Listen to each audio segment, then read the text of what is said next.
రాష్ట్రంలో అత్యంత వెనుకబడిన రాయలసీమ ప్రాంతానికి సాగునీటి జలాలు అందించాలని రాయలసీమ జల సాధన కమిటీ నాయకులు డిమాండ్ చేశారు. అనంతపురం నగరంలోని ప్రెస్ క్లబ్లో రాయలసీమ జల సాధన కమిటీ ఆధ్వర్యంలో రౌండ్ టేబుల్ సమావేశం నిర్వహించారు. ఈ కార్యక్రమానికి ముఖ్య అతిథిగా వైఎస్ఆర్సీపీ సింగనమల నియోజకవర్గ సమన్వయకర్త మాజీ మంత్రి శైలజానాథ్ హాజరయ్యారు. కార్యక్రమంలో పెద్ద ఎత్తున రైతులు పాల్గొన్నారు.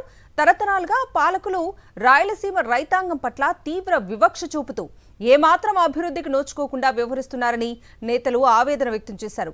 రాష్ట్ర ముఖ్యమంత్రి పొరుగు రాష్ట్రాలతో చీకటి ఒప్పందం చేసుకుని సొంత ప్రాంతానికి ద్రోహం చేశారని మండిపడ్డారు.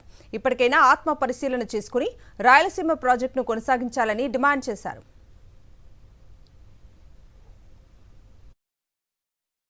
అనంతపురం జిల్లాకి 100 టీఎంసీలకు తక్కువ కాకుండా రావాల్సిన అవసరం ఉంది.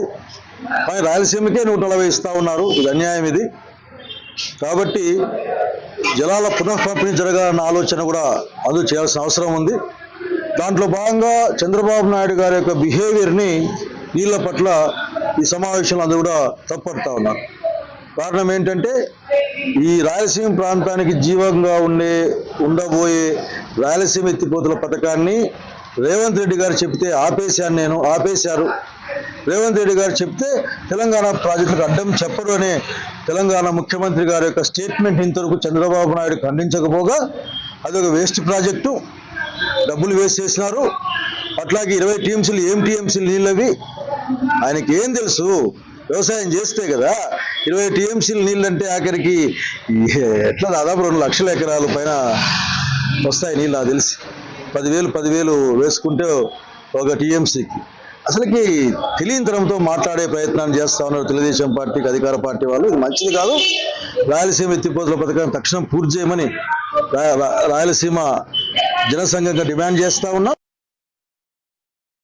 రాయలసీమకు 666 టీమ్స్లు, అందులో హెచ్ఎన్ఎస్ఎస్ కు ఖచ్చితంగా నికర జలాలు కేటాయించాలి, జాతీయ ప్రాజెక్టులు ప్రకటించాలి.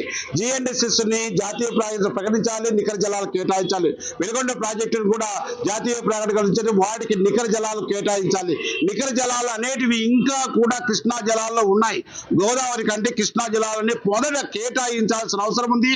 ఆ కేటాయించిన వాటికి ఇంతవరకు హెచ్ఎన్ఎస్ఎస్ కు పిల్ల కాలువలు తీయలేదు, పిలవకుండా ఏం చేయకుండా హెచ్ఎన్ఎస్ ఊరికనే అట్లా మొబ్బ పెడుతున్నారు. కాబట్టి వాటి కూడా స్వతహాగా చేసినట్లయితేనే కానీ ఈ రాయలసీమలో మండలాలకి నీళ్లు సాగునీయందుకు అవకాశం ఉంది. కాబట్టి ఇక్కడ ఇచ్చేసిన పెద్దలందరూ కూడా చర్చించుకొని రాయలసీమకు అత్యధికంగా రాయలసీమ ఎత్తిపోతల పథకాన్ని కూడా ఈ ప్రభుత్వాలు కొనసాగించాల్సిన అవసరం ఉంది.